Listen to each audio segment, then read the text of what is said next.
No, you're all right. Start on time, finish on time. Yeah, all right.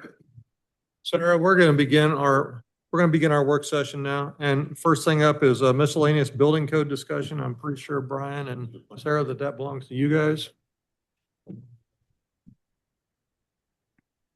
Ryan. First things first, introduce Brian to everybody. Yes, happy to do so. So this is Brian Herr, our new building commissioner. Tommy's big brother. He knows what I'm talking about. Yeah. Baseball player. Okay. Second base. We've had Brian for I think 3 weeks now, and things have been going really great. And this work session kind of shows that. So initially we had kind of created most or focused mostly on roofing updates. And of course, with the work session being moved up, the scope has expanded. So the presentation is going to be more focused than what um, let's just jump into it. So Sure. first, we're going to jump into my prepared presentation on residential roofing. So historically, no permit was required for residential roofing work. In 2021, whenever we adopted the 2021 ICC codes, we made a number of changes. So as a part of city policy, residential roofs now require permits in certain situations, including full replacement, sheathing work, adding features like dormers, changing roof materials. And then we codified a new definition for roof repair. Additionally, the code specifies the line between repair and full replacement as a bundle of shingles or 25 shingles. And in the years leading up to these changes, the city was receiving complaints from residents about the quality of new roofs, contractors, and negative impacts on property values. The intent of these changes were, of course, to fix these issues for our residents. However, in practice, these changes have led to a number of negative effects. The administrative strain of roofing permits has been immense, such as keeping track of the contractor's licensing, ensuring that each roof is getting the required inspections and the additional code enforcement needs for pursuing the many roofs that were being replaced without permits. A roof can be replaced in a day, and then it's very hard to kind of backtrack and keep things accountable. Additionally, there have been a number of legal questions about our changed regulations, particularly on the full roof replacement threshold being at 25 shingles. So I created a table to compare Arnold's roofing regulations to other municipalities in the area. Mostly you'll note that middle column where it says the repair versus permit threshold, with Arnold's being the 25 shingles. So other Jefferson County cities, Crestwood, a handful of inner ring suburb communities, and others in West County generally do not require permits for roofing and only require permits for sheathing if it's over 25%. Arnold is the only one that has the one bundle threshold. And of course, there are other considerations beyond just the roofing concerns that I will let Brian Herr get into. And that is kind of where these handouts that you have before you come into play. So included in the draft ordinance, and of course, nothing is being voted on tonight. This is purely just for discussion. The intention is that you guys can flip through as we discuss. You can redline. This is not being voted on tonight. This is just kind of the beginning of these discussions. So the fix to that bundle of shingles threshold is within this ordinance, as well as other housekeeping items that I will let Brian get into. The other sheet, which is on the city letterhead, is a revised version of a handout that we were providing to contractors and residents, especially in the wake of last year's tornadoes, being updated to reflect the ordinance change. So I'll let Brian continue from here. Hello, everyone. Hey, Brian. Could you move it a little closer? Yeah, sure. As sorry, and as Sarah was saying, those roofing regulations are sections 500 of the city ordinance, which at that time I took an opportunity to review this and see if there was anything else that needed updated or modified.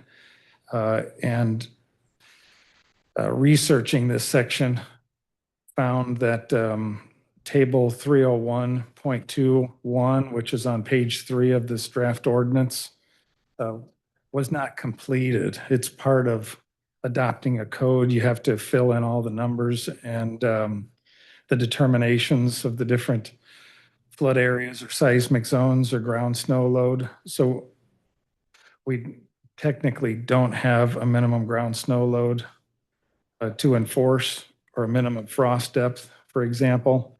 And you can also see the ice barrier and underlayment, which is a roofing requirement listed there in that same table. So this draft ordinance completes that table along with modifying the roof regulations to require roofing permits when you replace 25% or more of the roof sheathing or the decking, the plywood.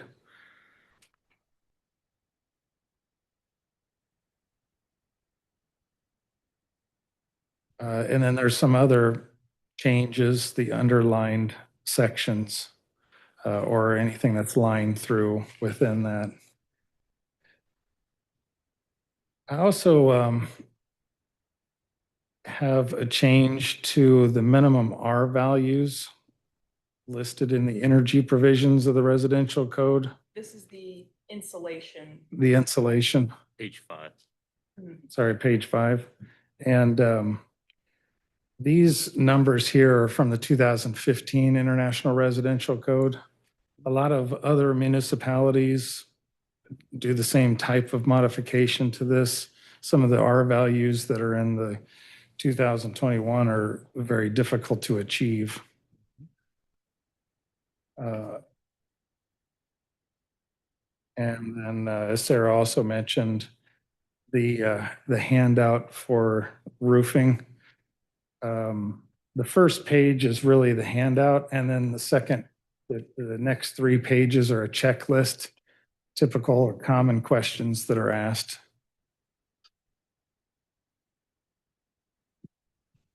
Going through these. Oh, sorry. Yeah, sorry. So these are some more bullet points on some of the changes, if you want to touch on any.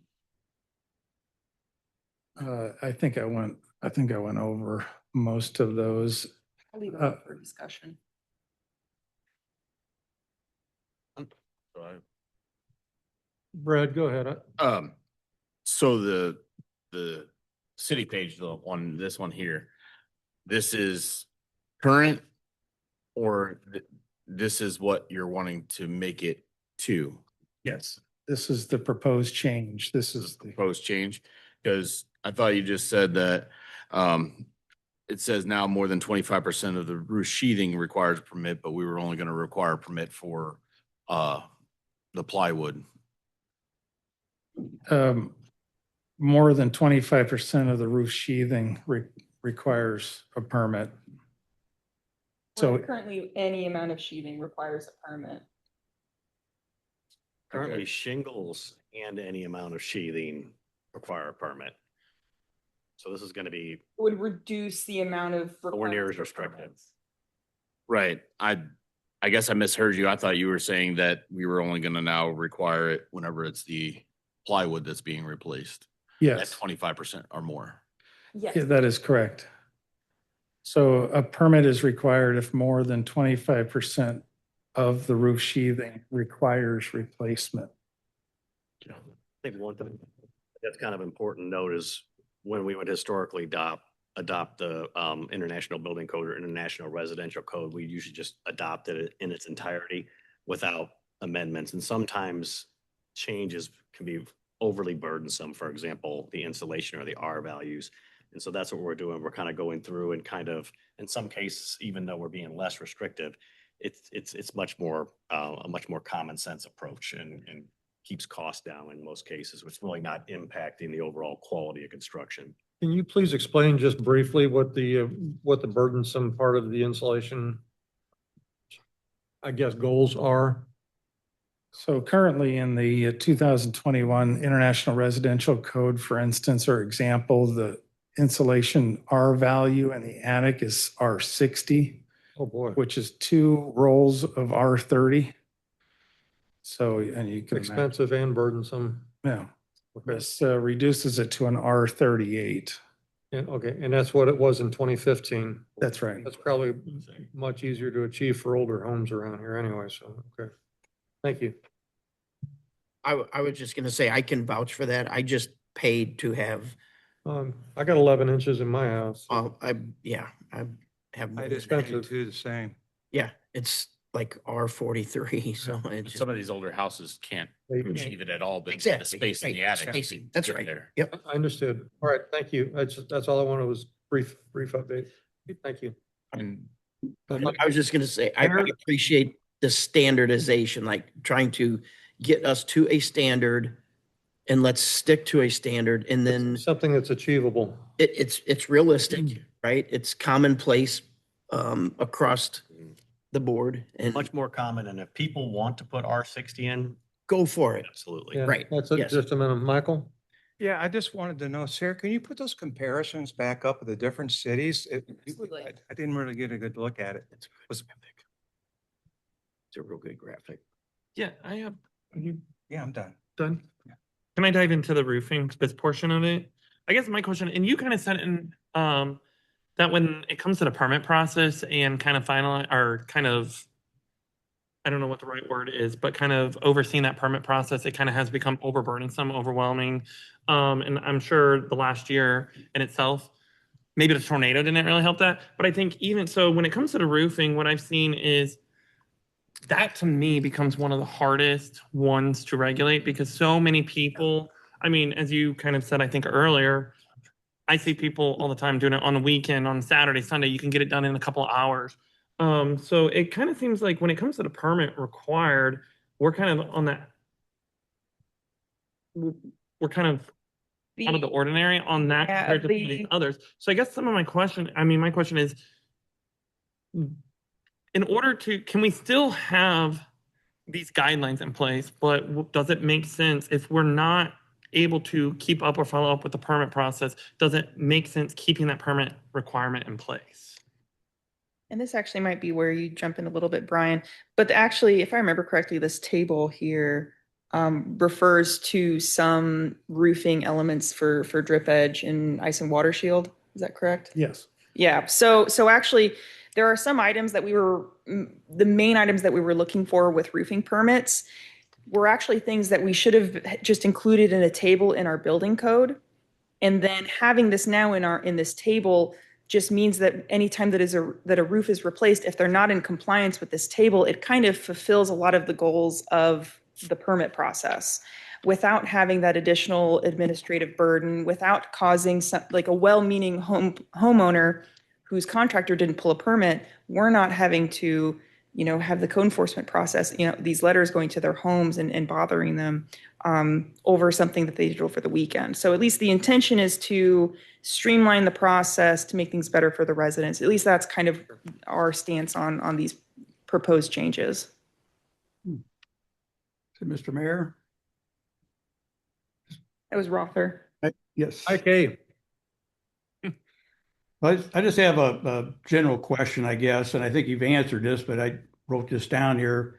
So these amendments or modifications, they align with the IRC, the International Residential Code? Or are we creating stricter local standards? No, it's providing further clarification and it's not making it more stringent. Okay. So, and I think this was mentioned by Sarah, but will these changes increase construction costs for residents? No, I think they'll decrease the cost. Certainly the insulation R value would decrease the cost of a new build. Okay. Thank you. Okay. Brad? I think what EJ was also getting at is with us being the only one really that's on here that's doing it, is there really a reason to have a permit if we put it in the building code that it's to do that, to eliminate a lot of that oversight? That's part of what we're proposing is not having roofing permits. If that's something that the council directs us to do, then we would no longer do that. Of course, there would still be permits associated with sheathing or or roofs that don't have the appropriate angle. You know, it was listed out here. Right. Permit might be required, but for instance, right now where it's just the full replacement of a typical shingle roof, we would no longer be permitted for that. And One thing we're, I noticed as part of this, when we're getting back to the permit for shingles, since we were basically it, except for maybe one other municipality, it was not uncommon. Any roofers just assumed and they would be coming in and doing a job. There was no ill intent. Correct. The next thing you know, we're sending code violation letters out and creating animosity. So this is a good way to get rid of that.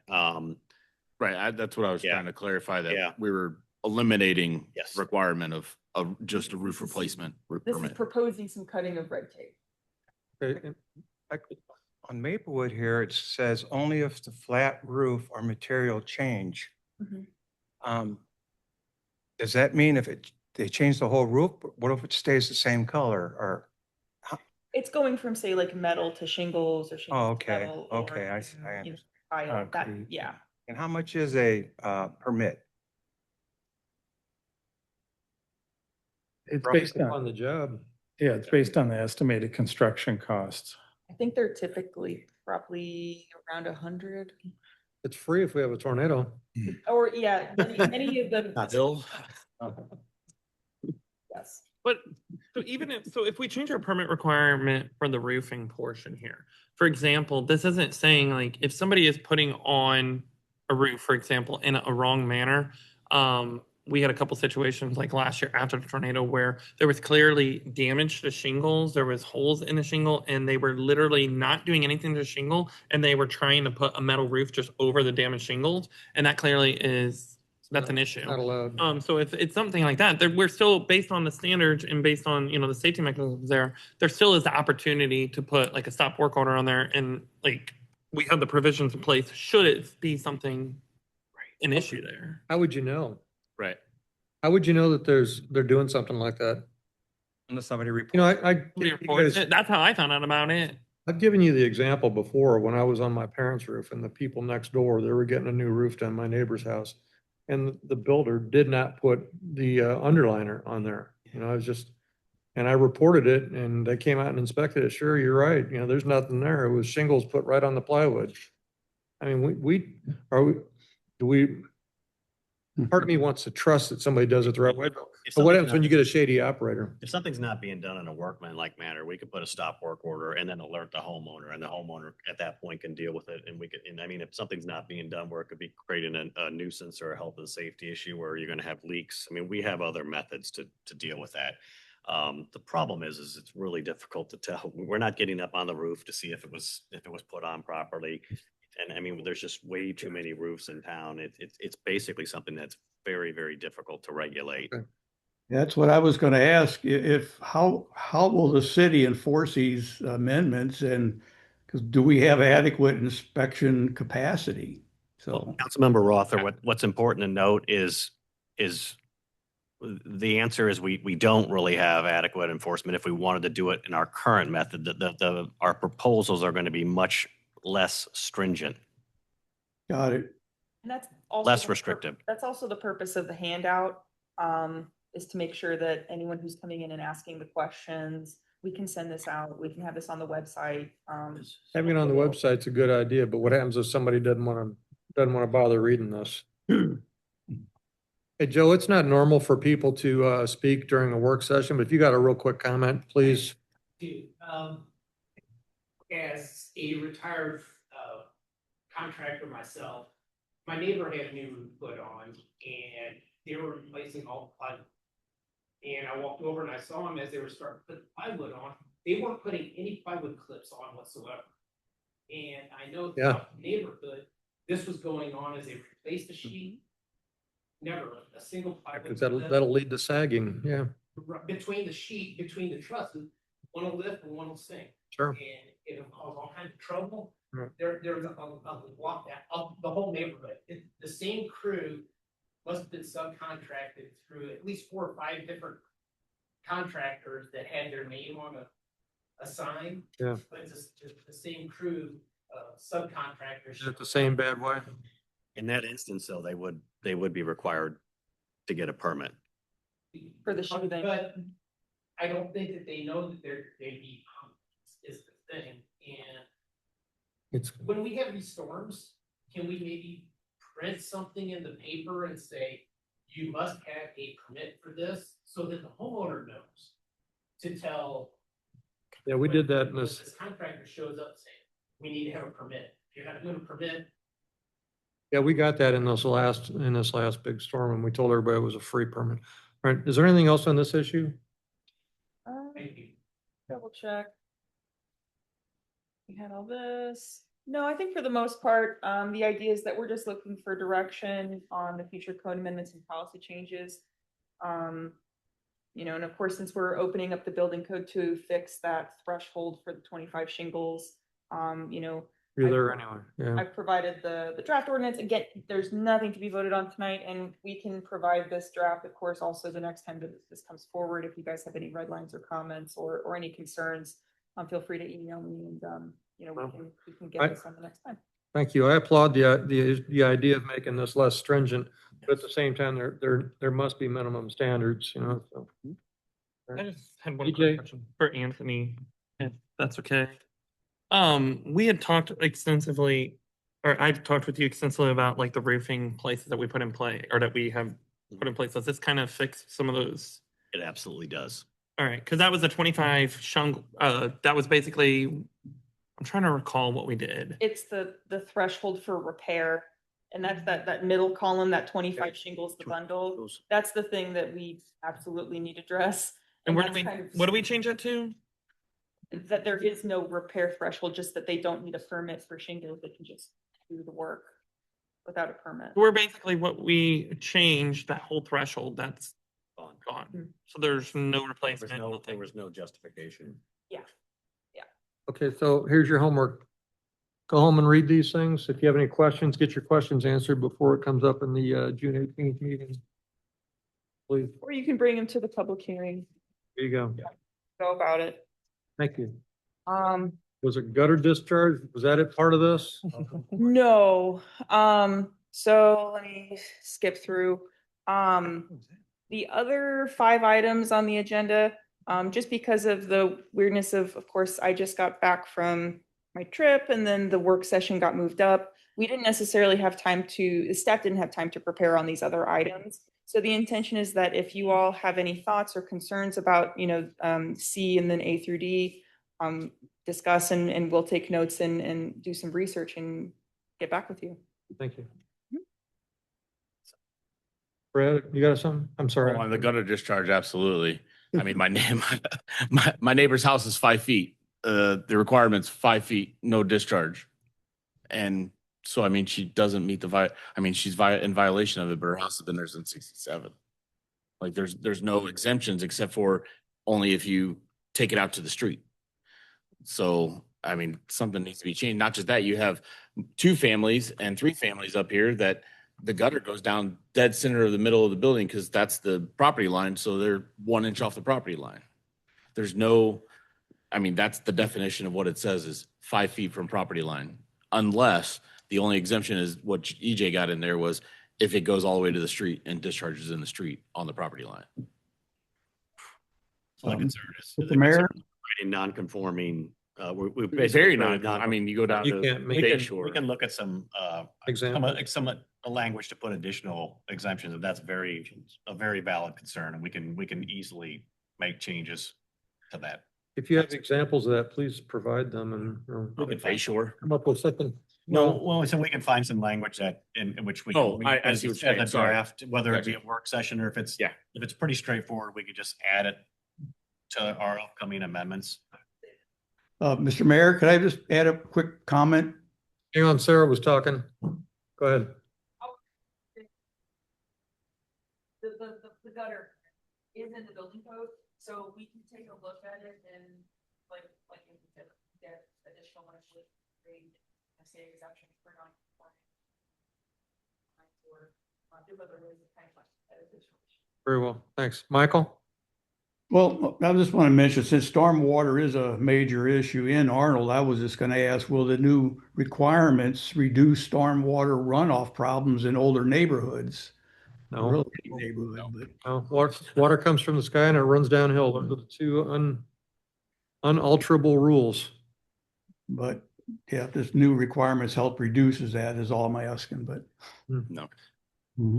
Only less rain. It's gonna. We're gonna start seeing the clouds again. The concern, Councilmember Rother, is there's some homes with, and with their lots and where they sit, it's impossible to meet the standards. So we're just looking at potentially putting in some language to offer some exemptions for those Yeah. situations. Okay. All right. Yeah. EJ, Just to add to that, and I've talked with Brad and I have kind of gone back and forth on this extensively, and I believe, what we had previously passed or previously discussed, I believe, he's identified some unintended consequences there.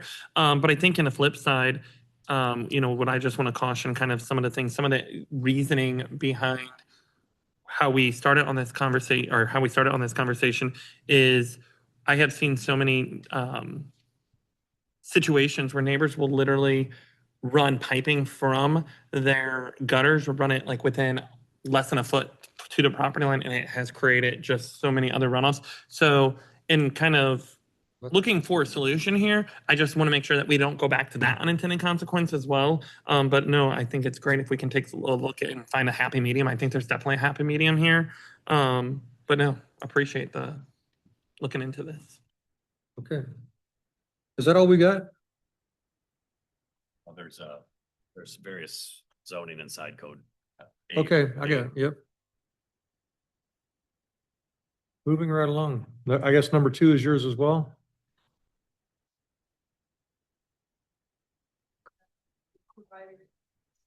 Again, staff was just trying to take notes on concerns and do any research that's necessary after. These were all mine that I've presented. Sorry. It's kind of wrote weird on here on plain finish, concrete texture siding on new residential builds.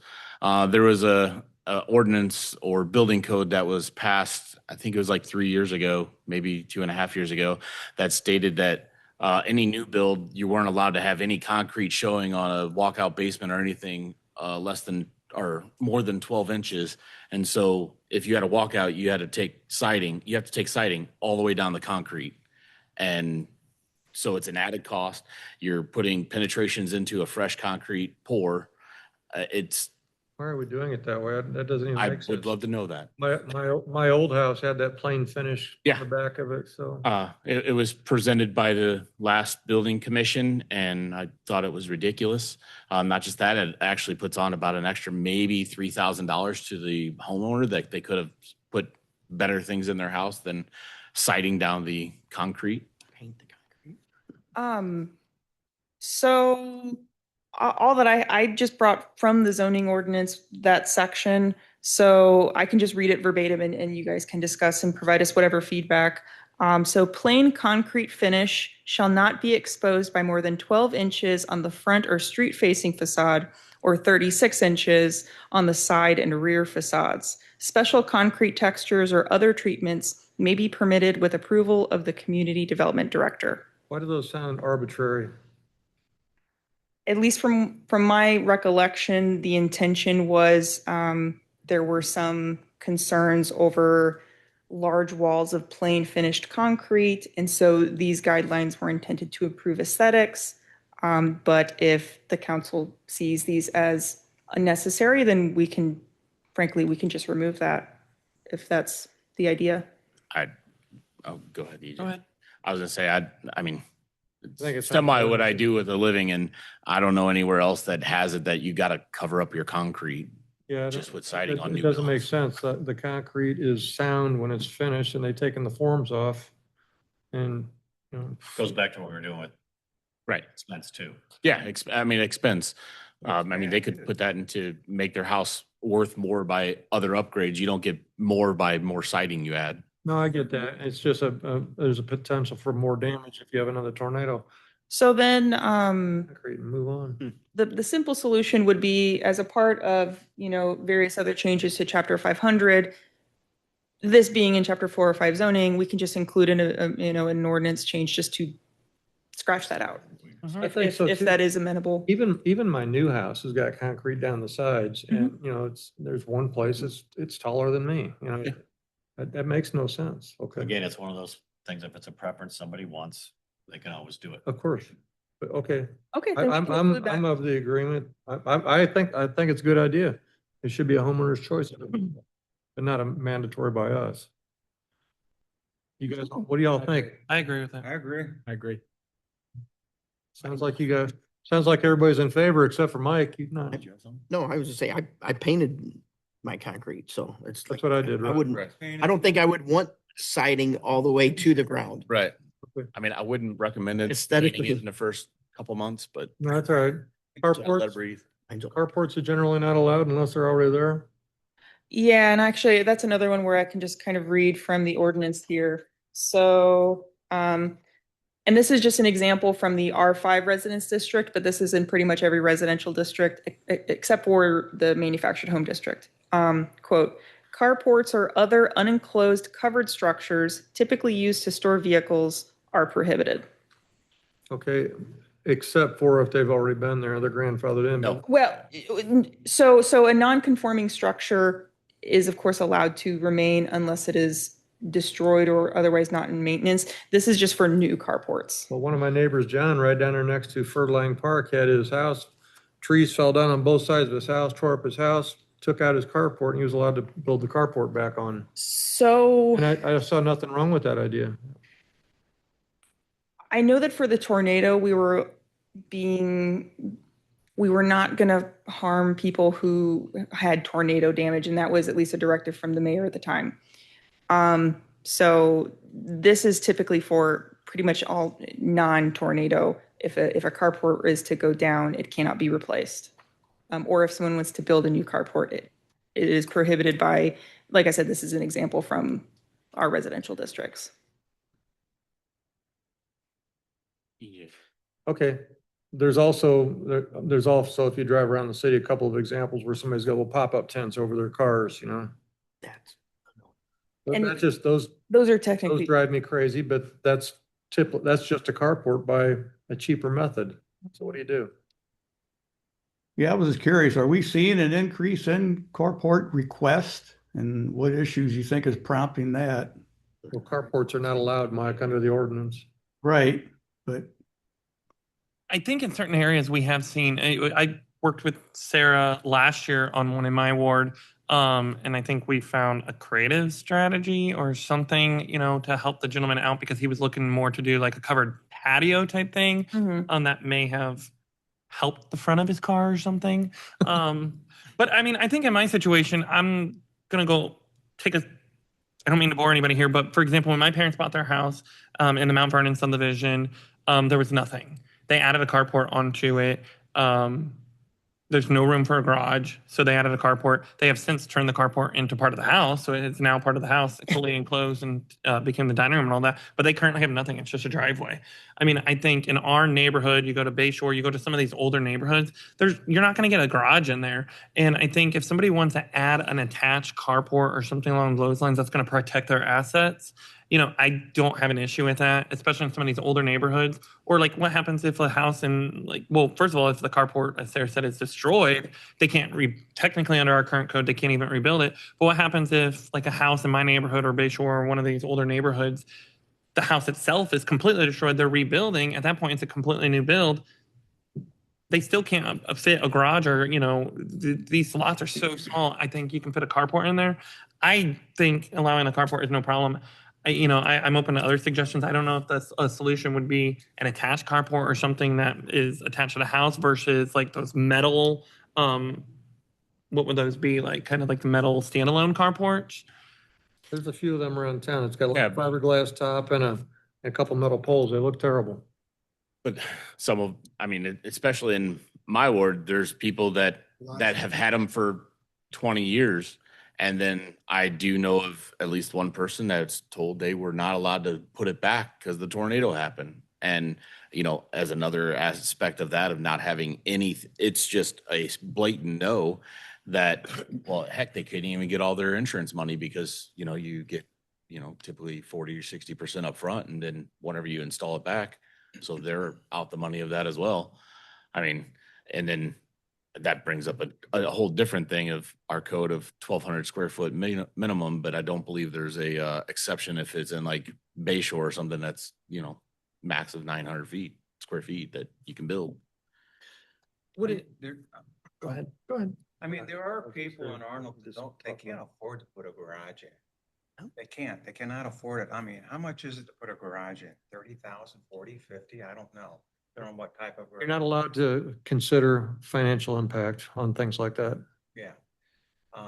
And I've had two people in Ward 4 come to me for the year and 2 months that I've been in office asking if they could put carports in. And I told them they're not allowed in Arnold. You're not allowed in Arnold. I think depending on the type of carport, we could study this and maybe see the capability of people putting carports that can't afford a garage and they live in a place, to where or their house is positioned in a position to where the carport's going to be alongside the house and not in front of the house in the driveway. It's got to be put in a certain location also. I mean, I think this is something to study. I don't know about the rest of the council, what they think about this. I agree with you, Mike and EJ, and I think maybe we can see what the surrounding cities regulate on their carports if they do, and maybe we can align with their norms, I guess. City staff can put some information together. We'll do a little research and we'll present to council with some additional information in the future. If something in the interim comes up that you're wanting, besides, what other cities are doing, and where we can also look at general construction costs. We can try to get you an estimate on some of those. Something else comes up, shoot to Sarah or myself an email in the interim. I think we can start doing some research for future discussion. Very good. All right, thanks. EJ's got something else to say. Oh, the only thing I was just going to add on that, kind of just a brief conversation. Like when it comes to the carports in new builds or kind of looking at that, I mean, an HOA can always create their own stringent rules too. Like if they, in newer homes, newer subdivisions, if they don't want that in their neighborhood, but I think, in some of these older neighborhoods, like I said, it just fits. I've also been in other communities like Chesterfield, and if we can put together to see what others, but even some of these newer builds and some of these bigger homes, they have carports that attach, like attached garages, and then they have detached garages, and then they have carports between it where cars can park, and they look great. I mean, so again, I think if you have an attached carport or something like that, what I would, almost. It's more of a dog run than it is a carport, though. I mean, it's still a place to park your car and protect your assets the way I look at it. And I want to, regardless of whether it has, if I can park, my $30,000-$40,000 asset under a roof, I think that, as a car, I think, if I can protect it from the fun hailstorms and different storms we get through this area, why are we not allowing people to protect those assets? But like what I would like to, I think, look at is attached carports versus, what other communities allow versus standalone carports. We can do that. One of the, just from a code standpoint, I was not here when that was adopted. One of the concerns people have with carports is it does lead to a lot of calls for code enforcement because people store stuff outside. I hate to say it. I mean, if you saw my garage, it's very junky. You wouldn't want to see the inside of my garage. And that's, if you're wondering why a community does it, I'm just saying that is something to consider. I guarantee you, you get a lot more calls about that than say a garage, but that's just for information purposes. Okay. Okay, next, what is it? Gravel for secondary driveways? We still have a problem with gravel driveways for primary driveways. And again, just because I kind of printed out some of the main code snippets for here, as an example from all of our residential districts, it's pretty simple. It just says parking areas, including driveways, shall in this district be paved. Yes, I agree. So that's kind of the stage for this one. Well, if you park your boat in the backside of your house, it also says you're not allowed to park anything on grass. But if you put gravel back there to park it on a gravel plat, you can't do that because it's a parking. So it now has to be a paved. I don't think that doesn't work for everywhere. In a subdivision, yeah, that's probably that, but I mean, there's still people in my ward that have 10 acres. What's your And point? so I mean, they're gonna go 5 acres back and have to pour a pad just to put their boat or a trailer or, I mean, that's the way the code reads. That's why I'm saying that. The idea was to avoid people parking on the grass. We still have that all over the city. Oh, right. But if there was gravel there, then it would be parking on the grass. I thought we went through this a little while back when David Bookless was here and you.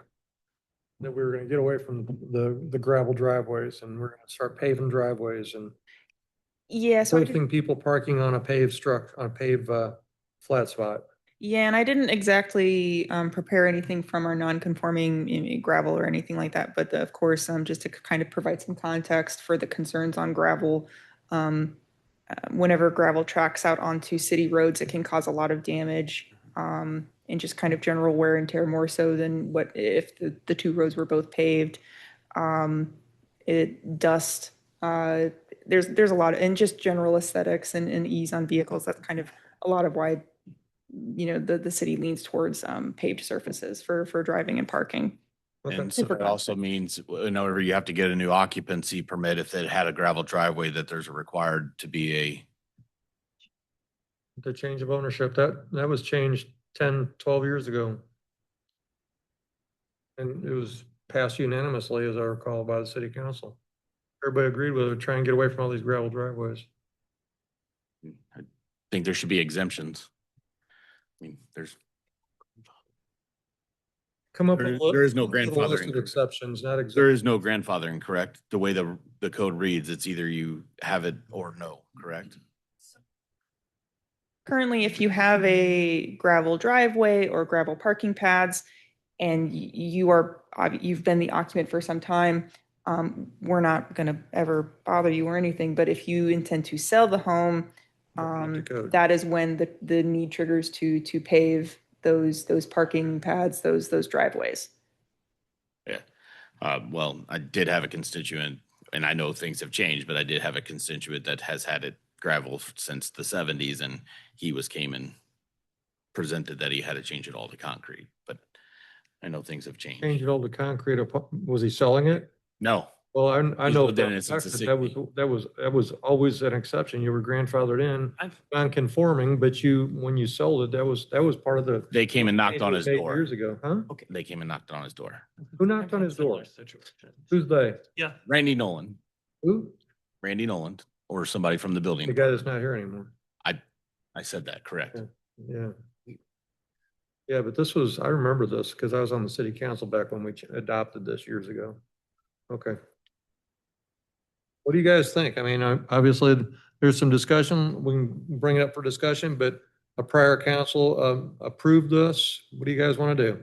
I mean, are we going to go backwards in time to the old days? We, the group that was here agreed that we wouldn't hassle, whatever words you want to use, or mess with somebody that has been there for 20 years or whatever. Exactly how I remember. it. And if there was a change in ownership, just like many of our codes, then you need to bring things up to code. Bring non-conforming things up to Yes. conforming. And Let's see So- what's wrong with that.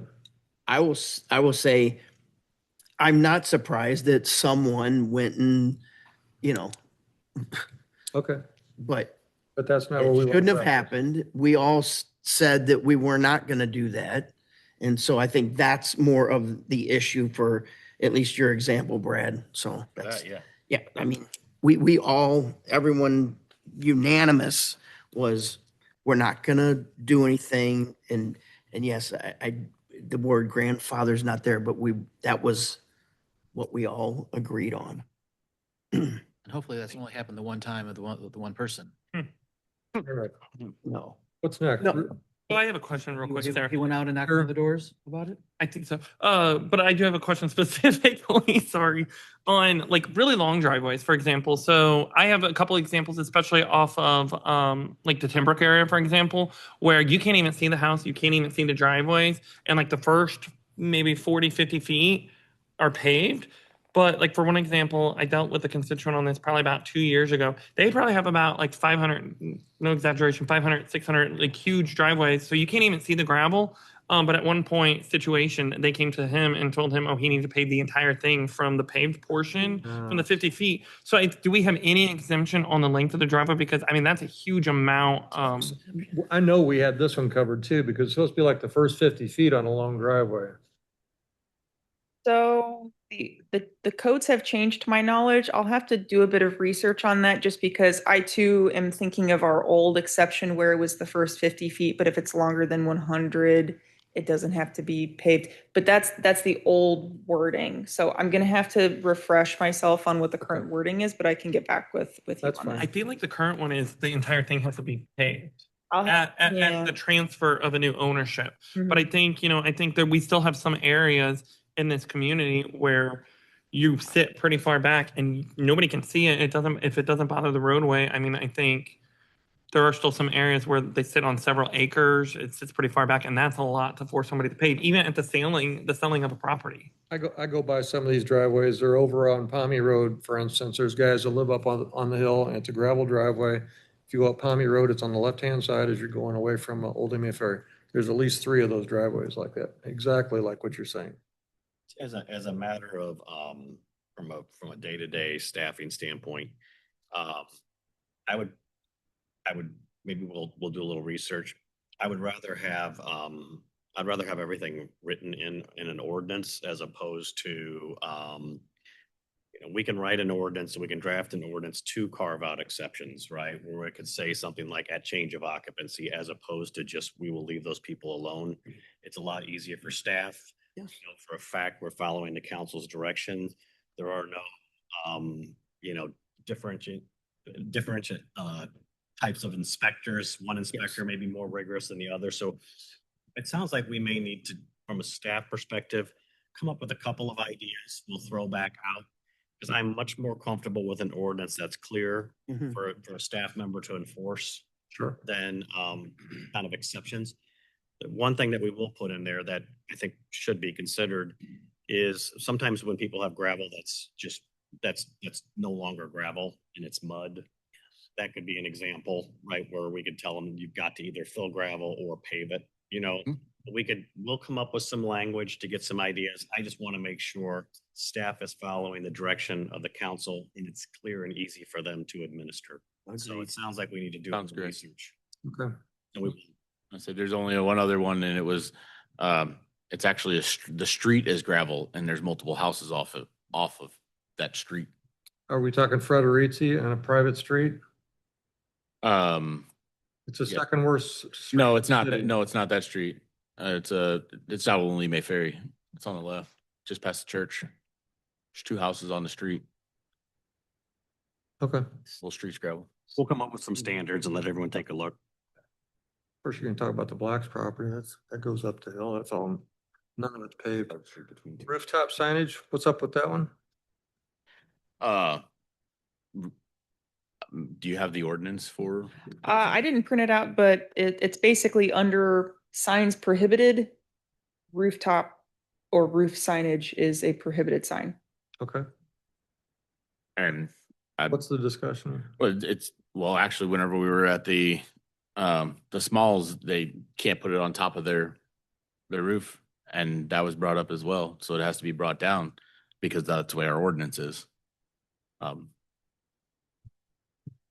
Okay. Do we have an exemption? I mean, I've driven around the community and I've identified a few where I believe they would be classified as rooftop. I mean, I don't want to call people out, but like Pasa House is one of them where it kind of sits up. It's kind of elevated up over the rooftop line. Ace Hardware has it to where the posts sit like flush with the wall and it sits up. So the Ace Hardware sign is kind of sitting over. So we have various. So would those be considered rooftops that were existing before? Non-conforming, yeah, there are a number of pre-existing non-conforming rooftop signs.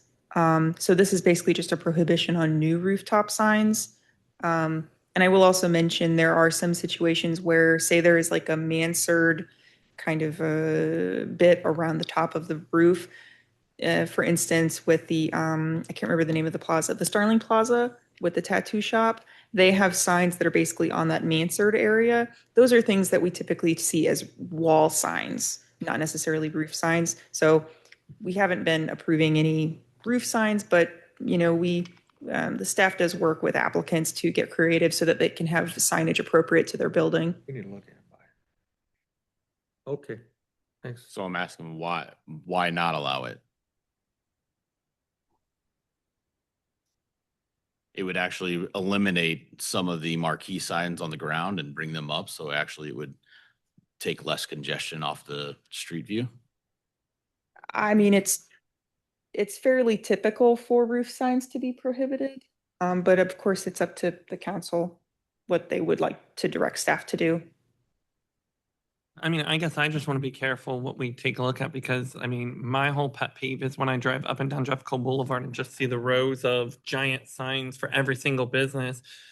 It just, to me, my OCD and clutterness goes crazy seeing all those different signs up and down the side of the road. And when you look at like some of these signage like Water Tower Plaza and Raising Cane's, how they have their smaller signs that are about this tall. I mean, they look so much nicer and cleaner. And, so if we're going to take a look at signage, then I'm going to say, hey, let's take a look at it all. But that's me. And just for transparency, that is something that we're currently looking at, just opening the whole sign ordinance. It's just that the rooftop signage was a specific concern. Well, you get no argument from me. I've been bitching about the sign ordinance for almost 15 years. We can develop it's fully staffed for the first time in nearly 10 months, so we can start tackling some of these larger projects. Okay. Sounds like it.